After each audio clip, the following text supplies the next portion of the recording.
everybody, welcome. I'm Daniel G. Garza, and this is another episode of Put It Together Conversations, a show about you. This is a show about folks, where they come from, where they are now, and what their journey is like. And we hope that today's show inspires and motivates you to go after your own dreams and goals. On today's episode, I'm very excited. Let me bring up her name so you can see. There we go. Let me read you a little bit. Maye Jepson lives in North Myrtle Beach, South Carolina, and along with her husband, Phil, is the caregiver and parent of Jason Jepson, who has a diagnosis of schizoaffective disorder. She will not rest until mental health is treated equally with physical health. Remembering the uncertain days when her family first learned of her son's mental illness, Maye formed a Facebook support group, Parenting Through Mental Illness, hoping to give and share resources for those who are newly entering the world of mental illness. In the past, Maye has volunteered with several international boards, including Stonecroft Ministries, Imago de Artis, and Global Partners in Hope. In addition to a Bachelor's of Science degree, Maye has a master's degree in counseling from Marshall University. She has taught hundreds of women to write their personal stories as a legacy to their families and friends. Like her son, Maye volunteers with the Share Network, where she shares her perspective on mental health as a parent wanting desperately to help a young adult child maneuver their challenges of schizophrenia.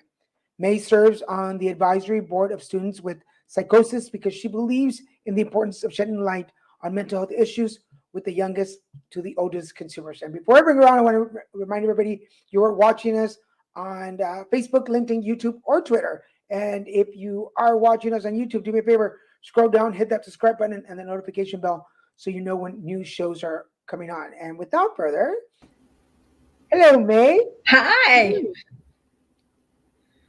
How are you? I'm doing well, Daniel. How are you today? I'm doing good. I'm so excited to have you on the show. We scheduled a while back, and then we had to reschedule, and then work, telling you work comes up, and then you moved, and Yes, all kinds of things. But finally, you're here on the show, and I'm so happy to have you here. perfect timing. Isn't it always? Isn't it always? Always. For those of you that follow the show and are curious how I know my guest, Maye and I are both alumni of Healthy Voices conference put on by Johnson and Johnson, and we met. I think we met the first year I was there. Wasn't it like 2017, I believe?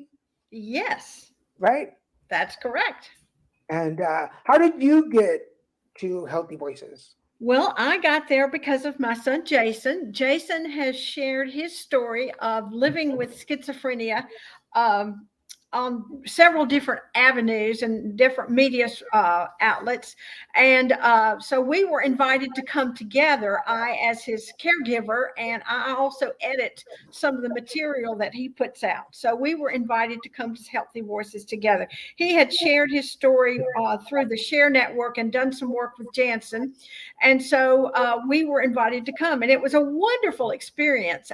Actually, that was the first conference that we went to where we had the opportunity to meet with a lot of other healthcare advocates. So it was just a wonderful experience. We made wonderful friends that we still have today. And then that's how we're here. And for That's those of right. you interested in Healthy Voices, the conferences are still virtual as of now. Yes. Um, fingers crossed that we come back next year to in-person conferences. But if Yes. you'd like more information on Healthy Voices and the conference, it's for caregivers. And the in-person one is limited. I think the last number was 120 Yes. Something like that.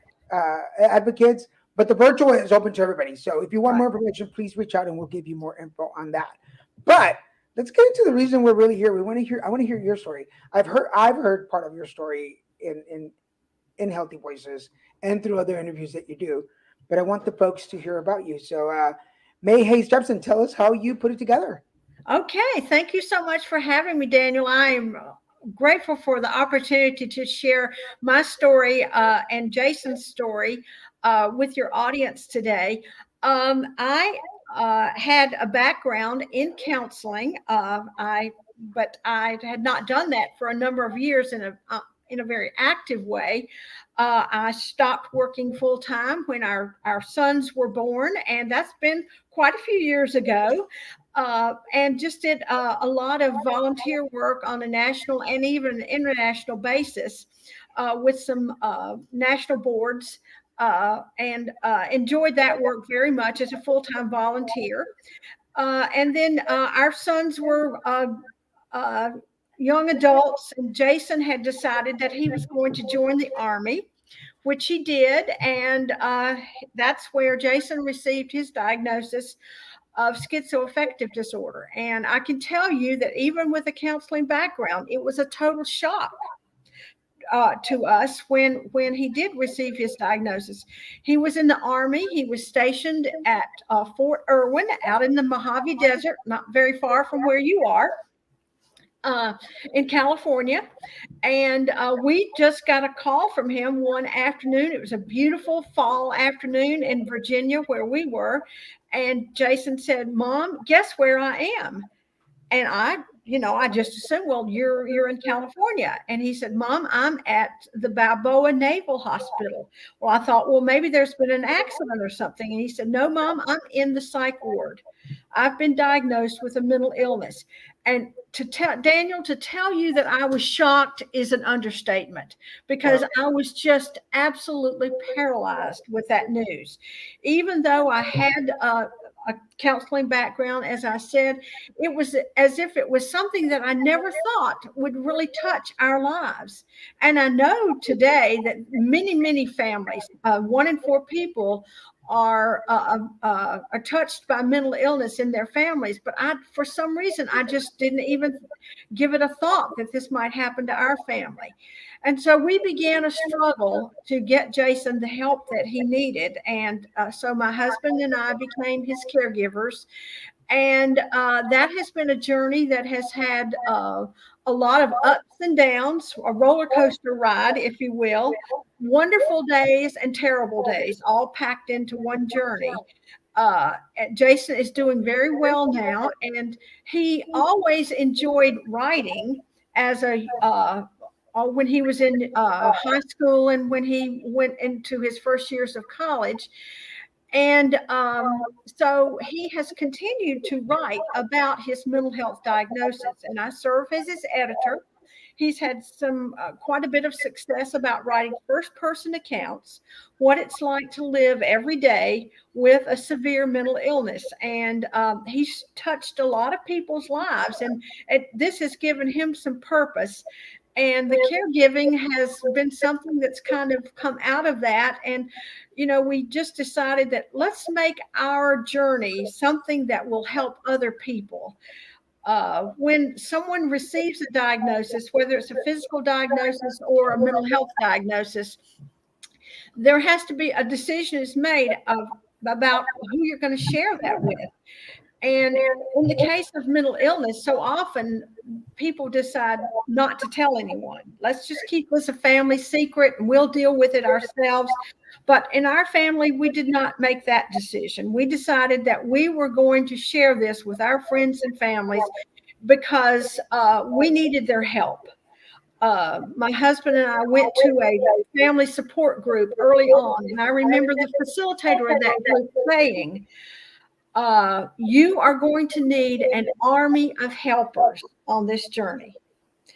And at the time, I'm not sure I really understood fully what that meant, but I know now that we have used an army of helpers to get us to where we are today. And Jason is in recovery. That does not mean that he does no longer have schizophrenia, but it does mean that he can manage his symptoms. He is able to live independently from us, and he is able to function on his own. He needs a lot of support, and now we are a part of his mental health support team. That makes sense. For everybody, first of all, let me ask this question, because for instance, like I'm a cancer survivor, and one of the first things that doctors usually ask you is like, is there history of cancer in your family? And you can trace that. Was there ever any sign of any mental illness in your family that you could trace back to? That's a great question, Daniel. And that is the first question that most of the time you're asked by doctors, because there does seem to be a tendency, although we don't think that this is inherited, there does seem to be a tendency for it to run in families. And usually young men begin to experience some of the symptoms of schizophrenia when they're in their middle to late teens. Jason's situation was quite different in that he did not have any symptoms early on. And his symptoms began to occur after he was in the Army, after he had gone through basic training. He had finished his advanced training at Fort Knox in Kentucky, and he was scheduled to be a cavalry scout. That's why he was at Fort Irwin, because that's the National Training Center for Desert Warfare. The Iraqi war was just beginning to rev up, and that was probably what was going to happen in his future. He was going to be driving a tank or some vehicle like that in Afghanistan or Iraq. But while he was at Fort Irwin, as I said, that's when he received his diagnosis. He began to have some paranoia, to become very suspicious of the people around him, to begin to hear voices, to have hallucinations. And he actually referred himself to the mental health department on post because he thought he had ESP.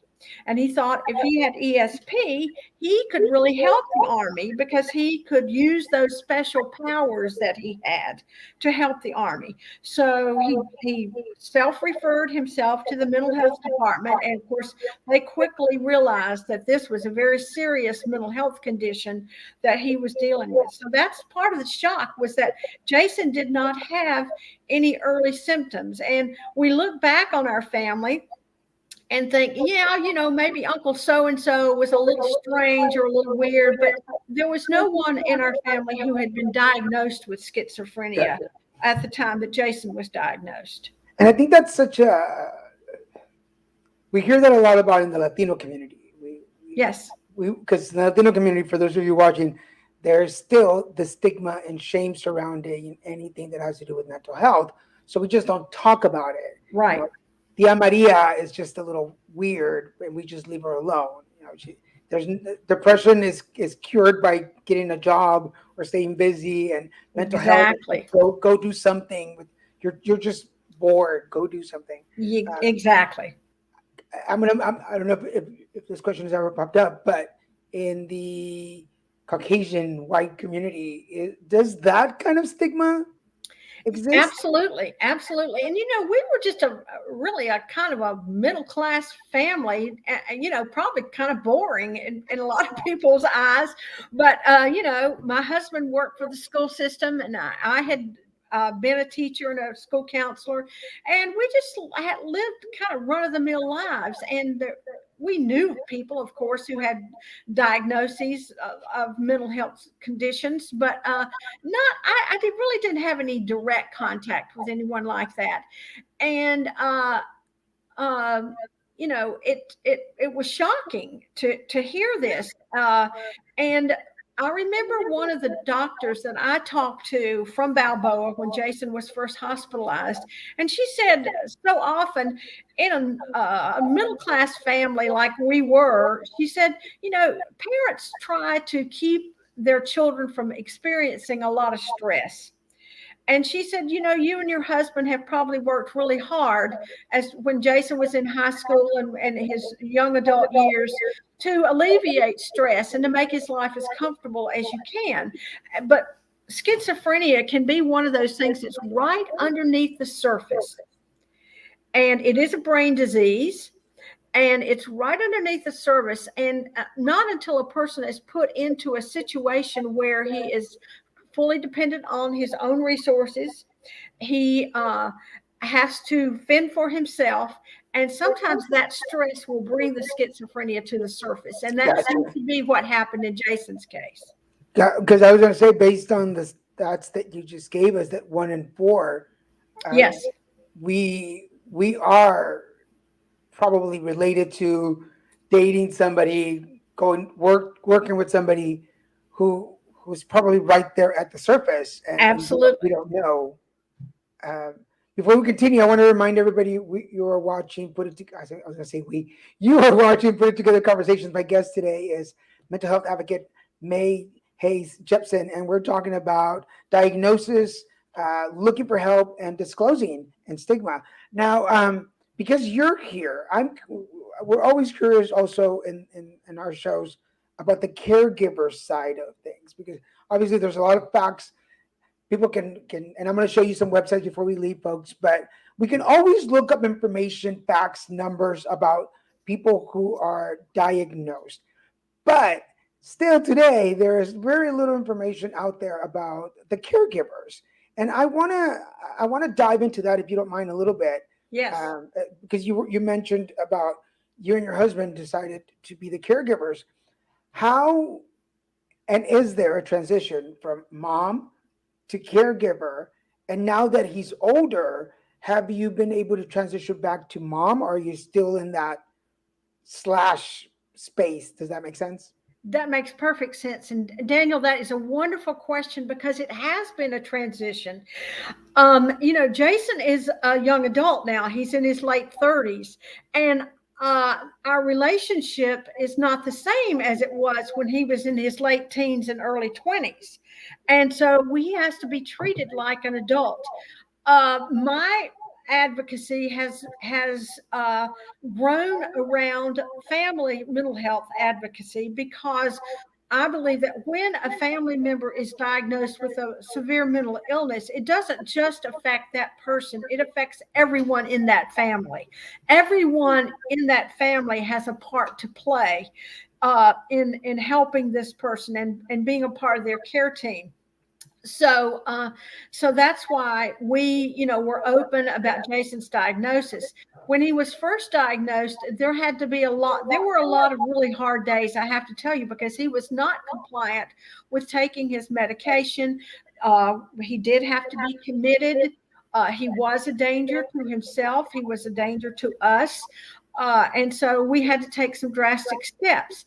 As he has progressed over the years, and like I mentioned earlier, it has been a roller coaster. There were dark days, but there have been some wonderful, glorious days too. And we have passed from darkness into some light. And I'm thankful that we are at that place today. But it doesn't happen quickly. There's a lot of trial and error in getting the person on the right kind of medication, getting a treatment plan that will work for that person.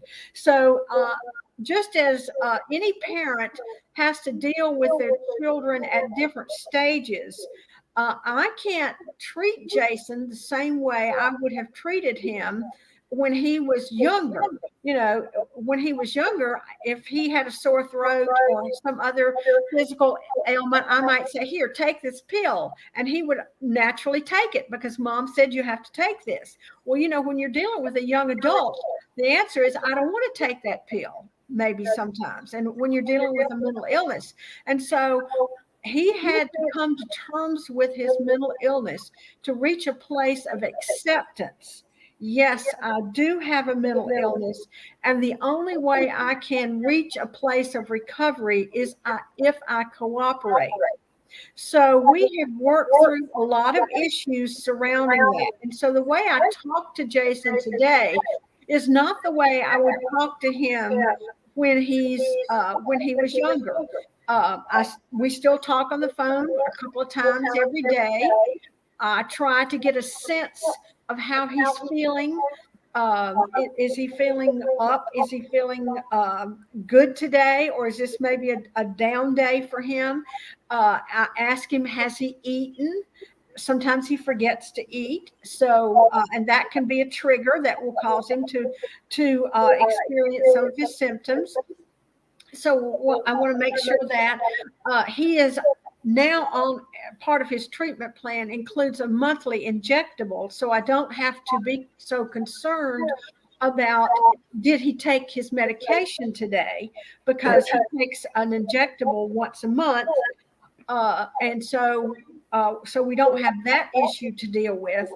So the way we care for him has changed over the years as he's gotten better and as he's gotten older, and we have adjusted to him being now a young man. Gotcha. Yeah, because I would imagine that, correct me if I'm wrong, there's mom hat Yes, and then there's caregiver hat. And sometimes I would yes. think they get mixed up. Yes, yes, absolutely. And you know, and I have to be very careful. I don't want to speak to Jason in a nagging way or in a way that because he deserves respect as a young man, and I don't want to treat him like a child. I want to give him as much responsibility as he can, and I don't want to step in and do things for him that he can do for himself. You know, he doesn't need me to come over and clean his apartment because he can learn how to clean his apartment. He can learn how to do his laundry, even though there were issues, you know, early on with things like that. I can teach him how to do things that he doesn't know how to do. Um, Sometimes with schizophrenia, with a diagnosis of schizophrenia, there can be some cognitive loss, and he does have some difficulty with following directions and processing things. So, you know, I try to be patient and give clear directions whenever there's steps involved in something that he has to do. But in speaking to him, I try to look at him and think, this is another adult that I'm speaking to. I wouldn't speak to one of my friends in a condescending way. So I certainly don't want to speak to my child, even though he's not a little boy. I want to speak to him as an adult. Now, I have a couple of questions on the board, but before I ask those, did you have to find training to be able to be that type of caregiver? You know, I don't think I didn't have to receive training. Just I think my counseling background helped a lot with that. Just knowing how to do that. But thank goodness now there are so many resources out there. Mental Health America has lots of resources for caregivers. The Caregiver Action Network has lots of resources for caregivers. And so initially, the most important thing when Jason received his diagnosis was for me to educate myself about schizophrenia. Even though I had a surface knowledge of what it was, I wanted to become an expert in schizophrenia and know what the treatments were, how I could best respond to him, how I could help him. So that is the best piece of advice that I could give anyone who is beginning this journey is learn as much as you can. Use your computer to just find everything you can. Talk to other people. You know, don't keep it a secret. Seek out all the help and all the resources you can to learn as much about your loved one as you can. Cool. So I have a couple of questions. One is about Jason. How does Jason manage his stress and anxiety so as to avoid a manic episode in the real world? Great question. Jason has used what's called cognitive behavior therapy. Now, he's had some training in that to help him to manage his symptoms. Let me give you an example. One of the issues that he has some paranoia around is someone messing with his car in the parking lot of his apartment building. Okay, so let's suppose that he feels like there's someone down in the parking lot messing with my car. So the first thing that he asks himself is, how do I know that is happening? What is the evidence that is happening? Okay, so all right, I'm going to go out onto the balcony that he has, or look out the window to see, is there anyone out there? And so he'll look out, maybe go out on his balcony and look down. He can see his car in the parking lot. Nope, there's no one out there in the parking lot. So this might be part of my brain disease telling me that someone is messing with my car. Do I hear anyone? Do I see anyone? He parks his car underneath a street light so he can see if someone is doing that. So whenever he starts to experience some of his symptoms, he will ask himself, What is the evidence that this is going on in my life? And if there is no evidence that it's happening, then it's probably my brain disease. Now, he distracts himself from his symptoms by listening to music. He's a great jazz connoisseur. He knows everything about jazz. Miles Davis, Coltrane, all the great jazz musicians. He's very, very well acquainted with it. He loves to listen to jazz. So a lot of times if he's having symptoms, he will put on his earphones or his earbuds and listen to some music. He also likes to get involved in watching a movie, and he loves stand-up comedy, so he'll watch Seinfeld or some other stand-up comedy shows on Netflix or whatever, whatever he's watching. So he's learned to distract himself when those symptoms start to happen. Gotcha. We have another question on the board here. Being actively involved in a long-term caregiving role, what does your self-care routine look like? Good question. And I would say to anyone who is a caregiver, and by the way, this is National Caregivers Month.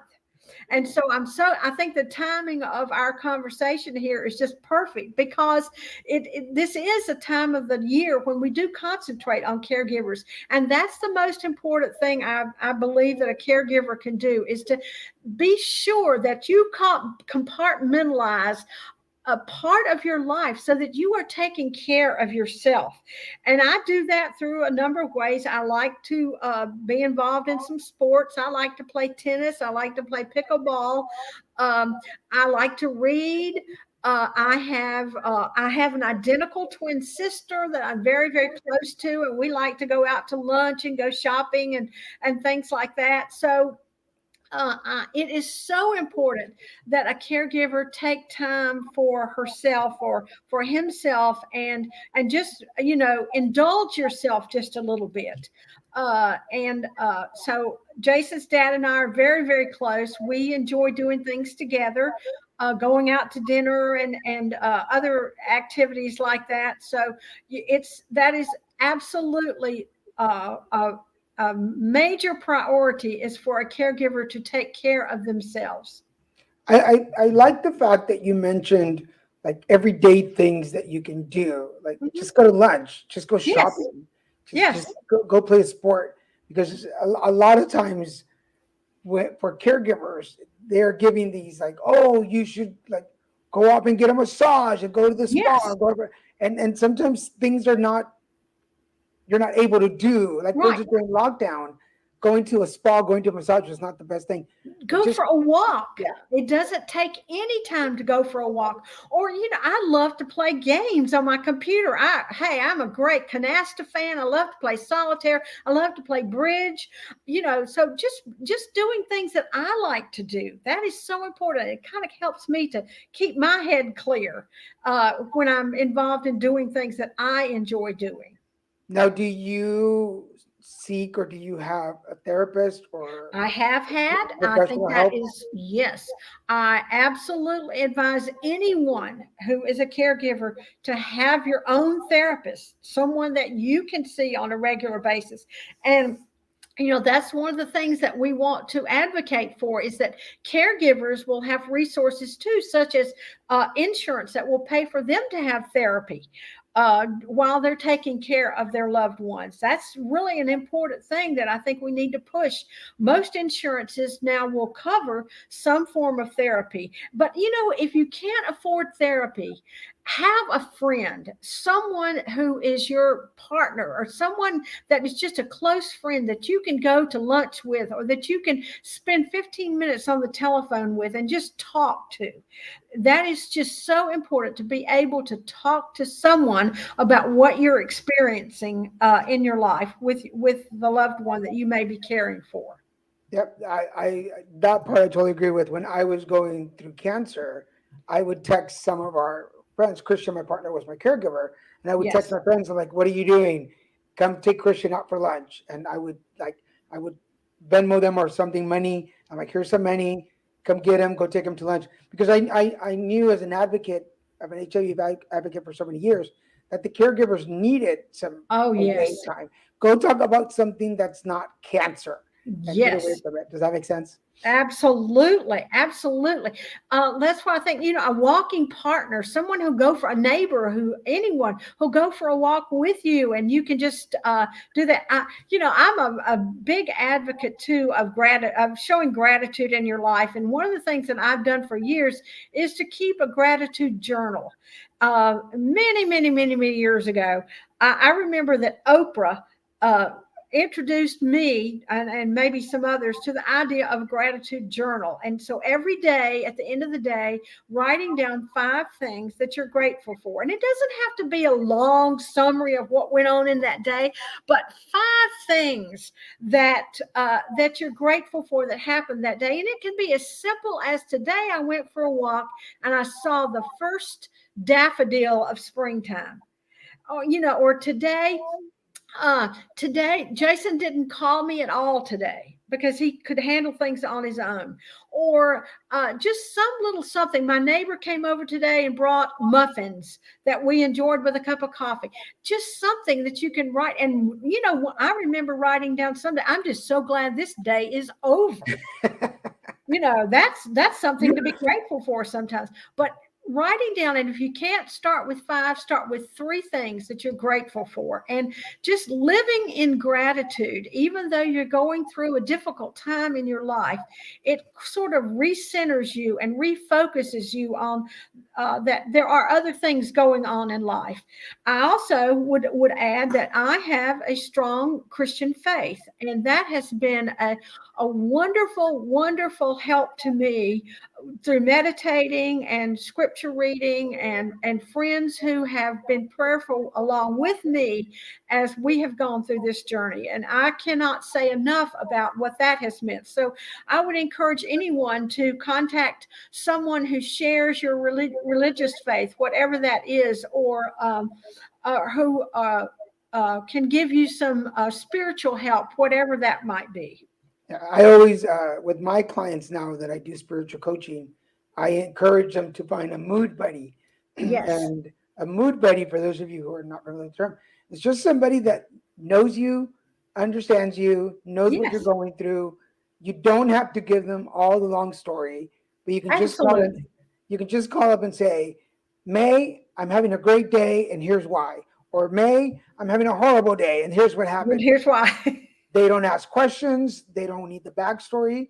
And Yes. and I love setting the boundaries and saying, "Okay, May, I need some words of wisdom today, or I need a little bit of advice, or I just need you to listen to me." And Yes.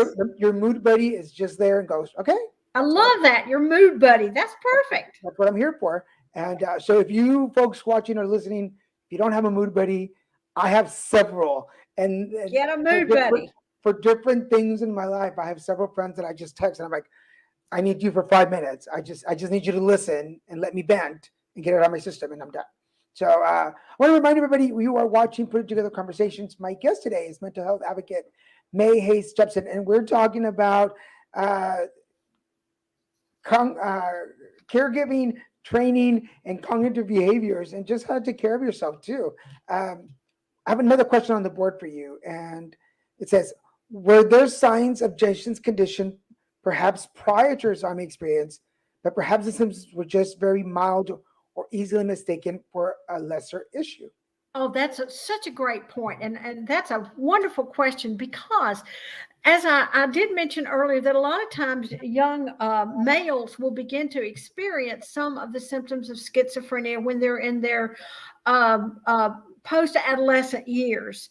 Okay. But a lot of those are just common characteristics of someone who is just a young teenager, like wanting to be alone, separating from their parents. Those things are just pretty common, but they can also mean that there's a deeper problem. So I think when Jason was in high school, there were some times when I thought that he was a little bit depressed. And I remember we had a discussion about that. And even he went to a counselor for a brief period of time just because I thought that he was depressed. Now, looking back on that now, I think that that could have been a sign of a more serious problem. But at the time, that little bit of counseling that he went through seemed to take care of it. He was very popular when he was in high school. He played sports and lacrosse and basketball and other baseball.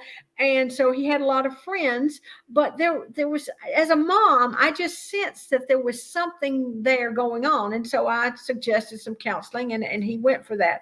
But a lot of times the behaviors that you see and you think, oh, they're just acting out, sometimes that can be a clue that there is a greater problem going on. So, as parents, we want to, during those teenage years, be aware of what's going on in their lives and be available to them, and make counseling or whatever available to them if they feel like it's necessary. Like I said, once Jason graduated from high school and then he went into college, he had done 2 years of college before he joined the Army.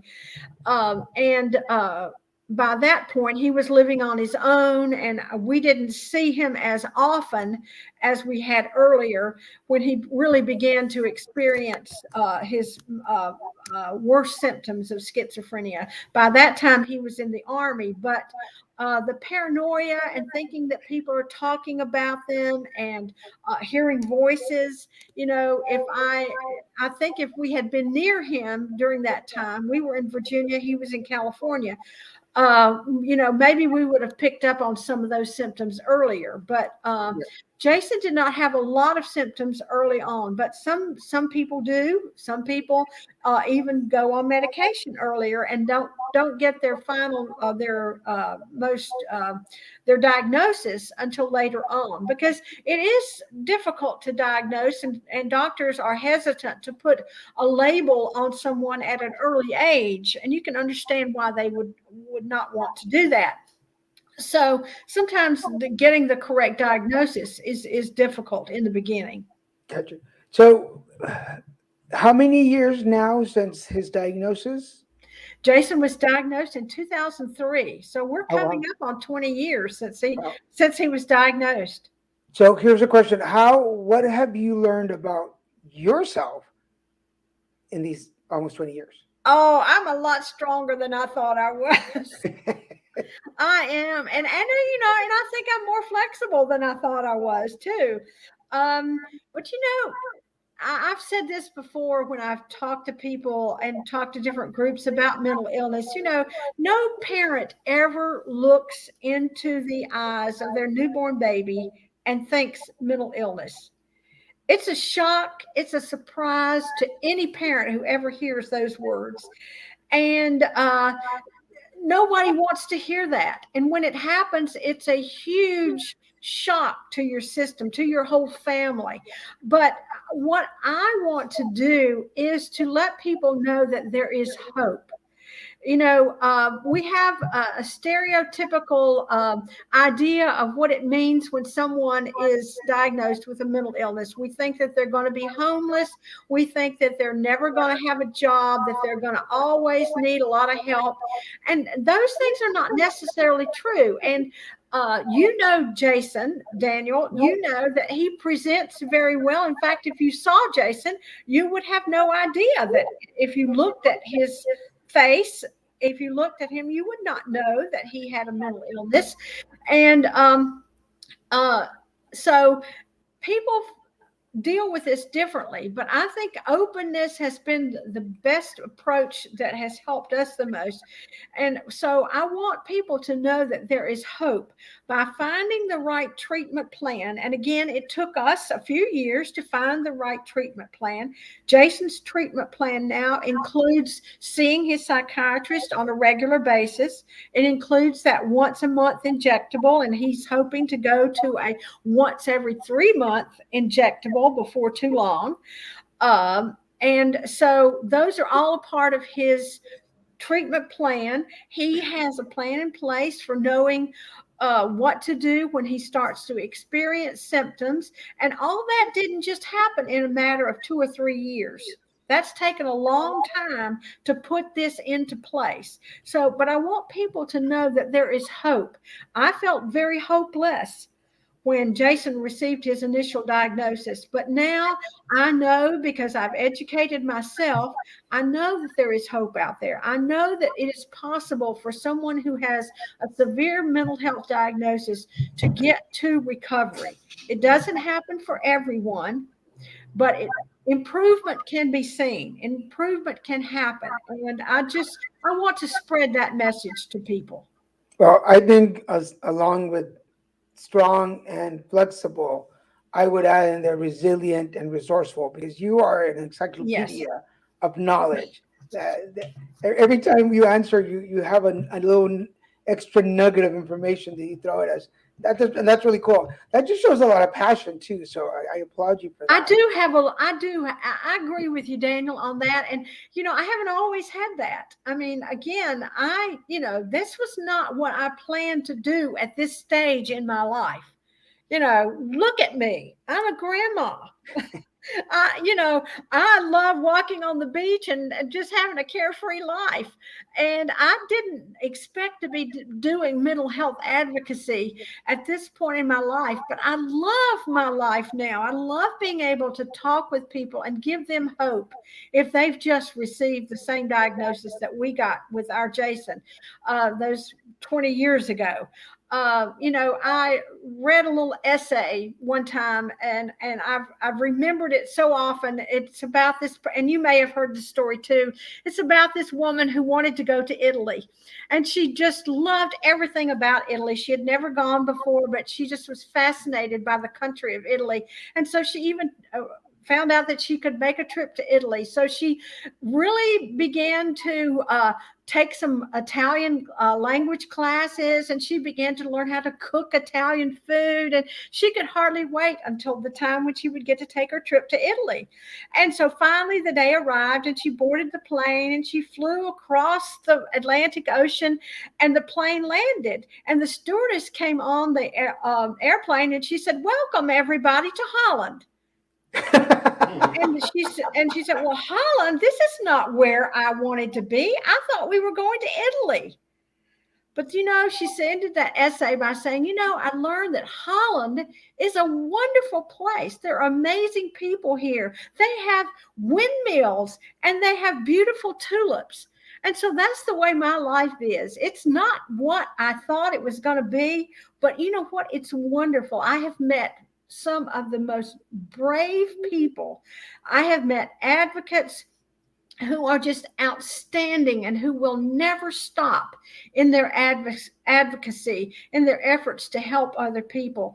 And so I have a very good life, and I'm very grateful to be able to share what I've been able to learn about severe mental illness with other people who are just beginning this journey. It gives me purpose, and I know Jason feels the same way with his writing. Well, I guess that's a great lesson. Take a little time to stop and smell the tulips. That's exactly right. And I'm going back to healthy voices. That's definitely a place where I one of the things I say about healthy voices is, for me personally, identifying everything that affected me and then meeting people who advocated for that. The more illnesses I had, the cooler I was. Yes. I could sit at different tables, and that's really what it was. But yeah, I guess that's the thing. Like when I graduated from school, business administration, I thought I was going to just work in some corporate office Yes. as an assistant to somebody forever. Never in my life did I think at 22 years old that I was doing HIV advocacy. Never mind even hosting a show like this. So Yes. out there, anybody folks watching, the universe, God, whomever you pray to, will throw some curveballs. Just bat. You never That's know. right. Just You swing that never know. bat. Just Swing go that for bat. it. You never know where it's going to go. Yeah. So we before we move on to the next question, to the next segment, we have 15 more minutes. We have another question. Mental illness of a child must have an extreme effect on a marriage. How have you and your spouse worked through issues as they arose in your relationship with regards to Jason's diagnosis? Good question. Oh, excellent question. Yes, it does. The stress that something like this can put on a marriage is real. It is absolutely real.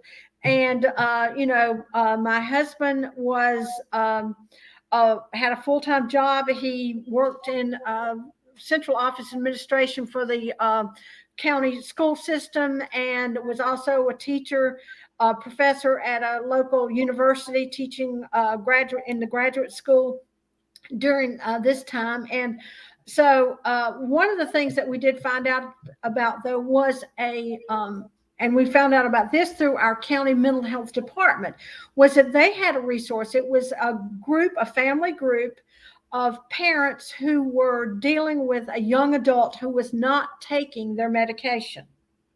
So we began together going to that group so that we could learn more about how to help Jason.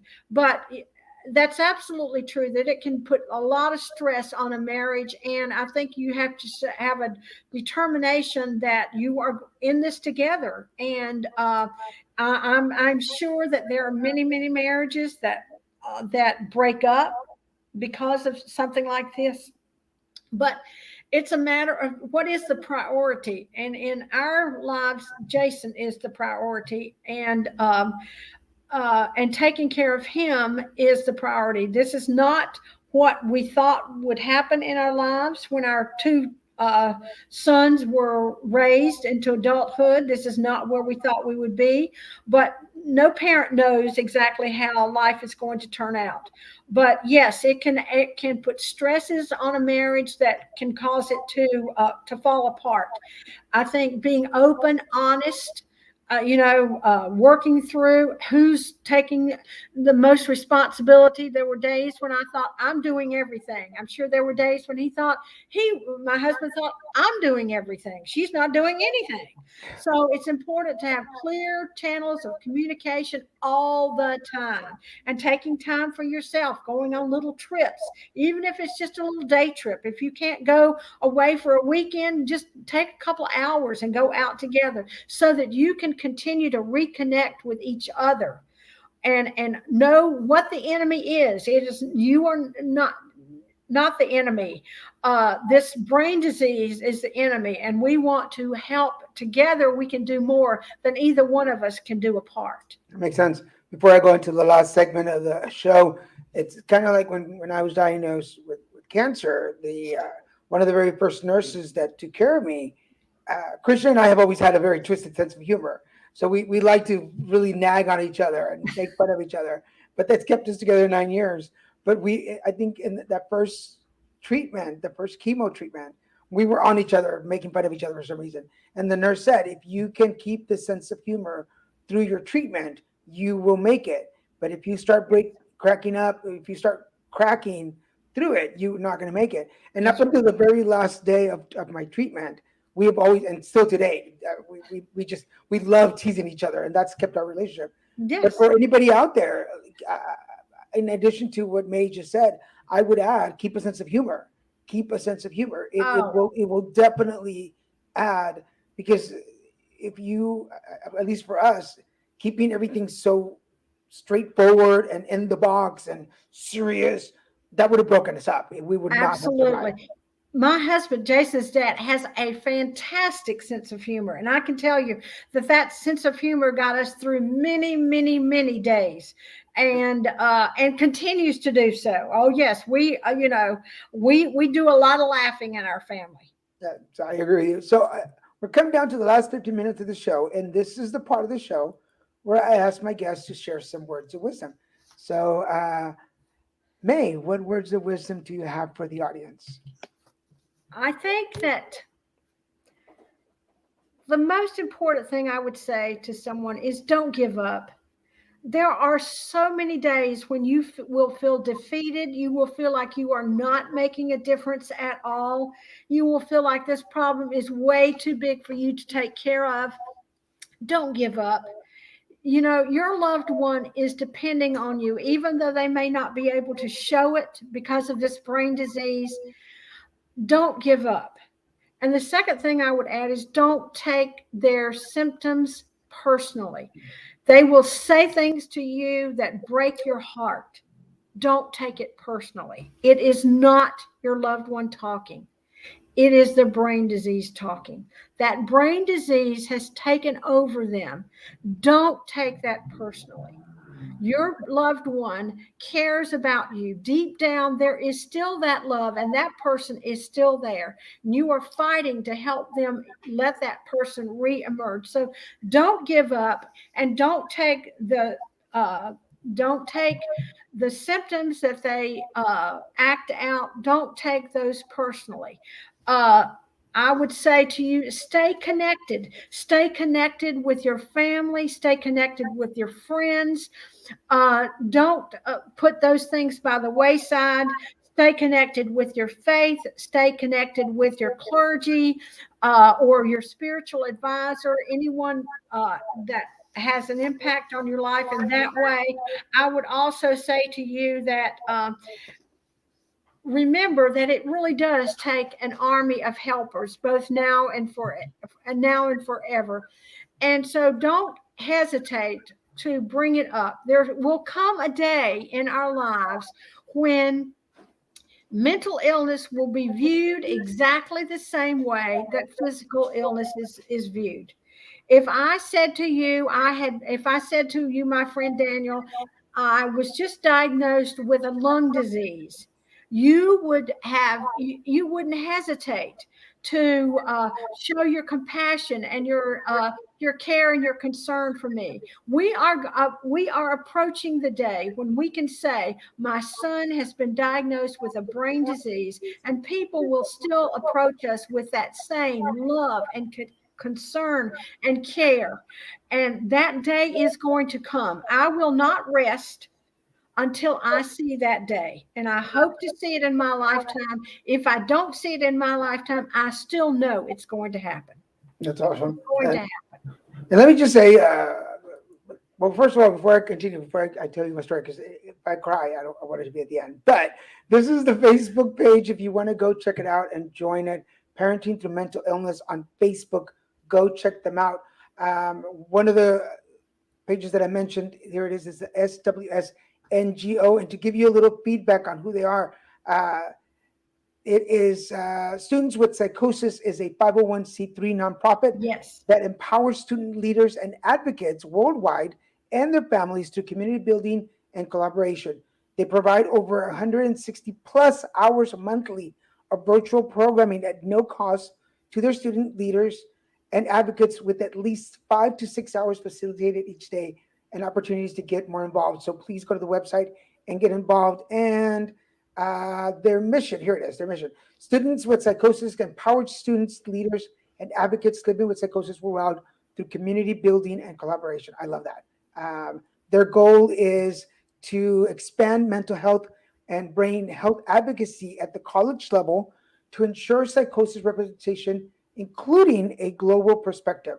Too often is psychosis left out of the mental health and brain health conversations on college campuses, and their narrative is also often limited, excluding intersectional community members. So go check them out. That's the website. If anybody out there is about to jump into the role of caregiving for somebody with a mental health issue, is there a couple of tips that you can say to them that maybe you would have said to yourself 20 years ago? Yeah, and I think that, in the beginning, I remember immersing myself in schizophrenia. I wanted to learn everything I could possibly learn about it. And I would advise anyone who is beginning the role of caregiver to do the same thing. Whatever the diagnosis is, learn as much as you can about the symptoms, about the treatments, about what you can expect for the future.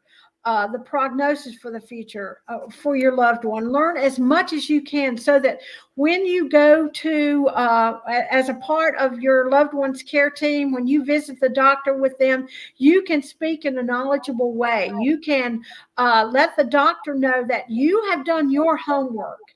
You have educated yourself. And so that not only shows that you are advocating for your loved one. It also lets your doctors know that this person has people who really care about him or who care about her. And I think that they begin to even to see them in a better light when they know that there are people who are looking out for this person. So and anywhere you can find resources that will help your loved one to be connected to different things in the community, groups, or if they feel like that's something they want to be involved in, or whatever they can be a part of, helping them, going with them, standing alongside them, just anything you can do to help them to be connected with other people so that you don't have to do this all by yourself.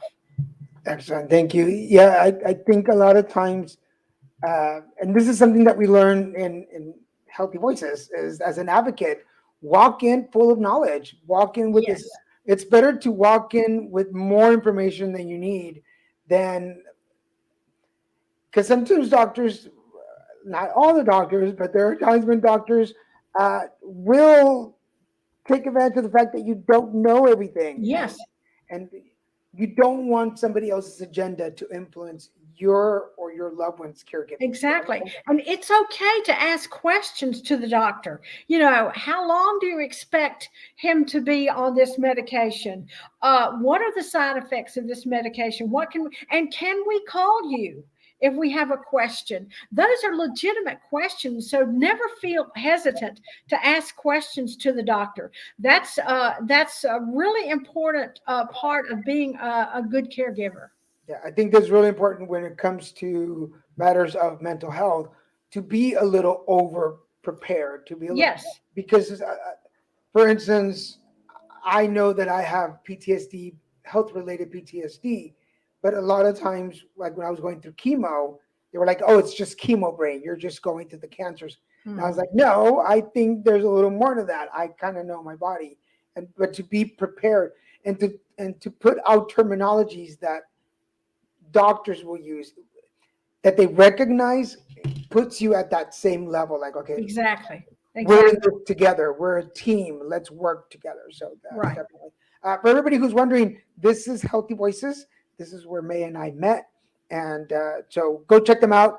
I believe next year we're coming to In Life, but just in case not, go check out the information, because if the virtual, everybody can attend the virtual meeting conferences. So make sure you do that.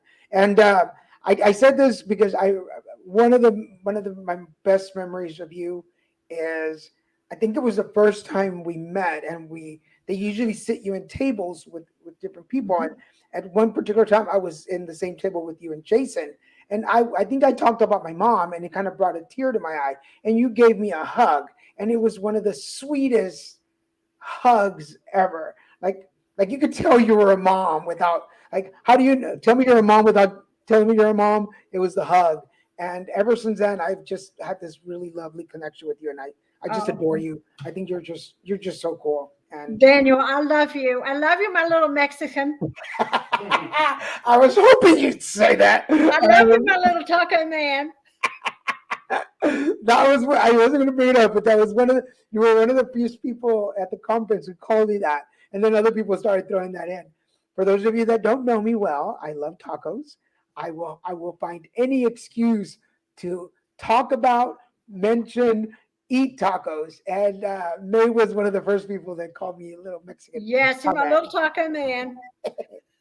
Well, thank you so much for being here. We're down to the last couple of minutes, and we want to thank Jason too. Thank you, Jason, although you weren't here, for letting us talk about you and bring you up. And your husband too. He's in the background. You can see we him. see him. I was going to say, there's a man behind you. There's a man there. Don't look now. That's the other half of the team. That's awesome. We're glad he made an appearance. There he is. There he is. It's not a Pepsi commercial, but I like them.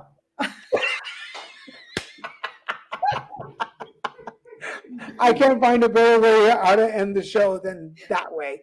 Thank you so much for being Thank you, here. Daniel. Thank you for letting me share my compassion, my passion for caregiving, and share a little bit of our story. I look forward to seeing you again sometime. We will. And for everybody, again, this November is Mental Health National Caregiver Month. National Caregiver Month. So Yes, all of you caregivers out there, in whatever diagnosis, celebrate yourself. This is That's your right. month to go do it. And I'm gonna take Christian to dinner out tonight, baby. For that. Thank you for doing that for Christian. I don't say anything. It'll go up to his head. So we're right. But for everybody, May, I'm gonna put you in the green room for a minute. I'll be right back for you. Okay. For everybody watching, thank you so much for being part of the show. We appreciate you commenting, participating. Remember, we still have our 3 shows, and on Wednesdays, check us out at the Christian and Daniel show. The Card Devo is coming back on Fridays. I'm just taking a little break from the Friday sessions. And then on Saturdays, put together conversations with 2 episodes. So if you're watching this at noon, make sure you come back at 5 o'clock for a 5 o'clock episode. Grumpy Bunny is still out there.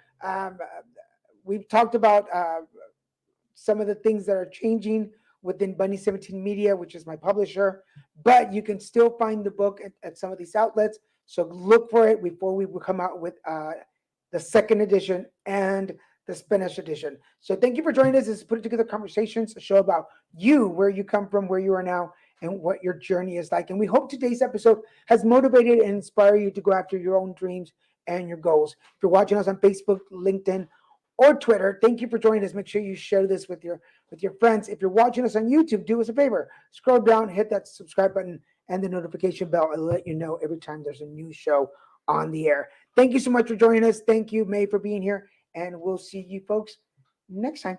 Bye-bye.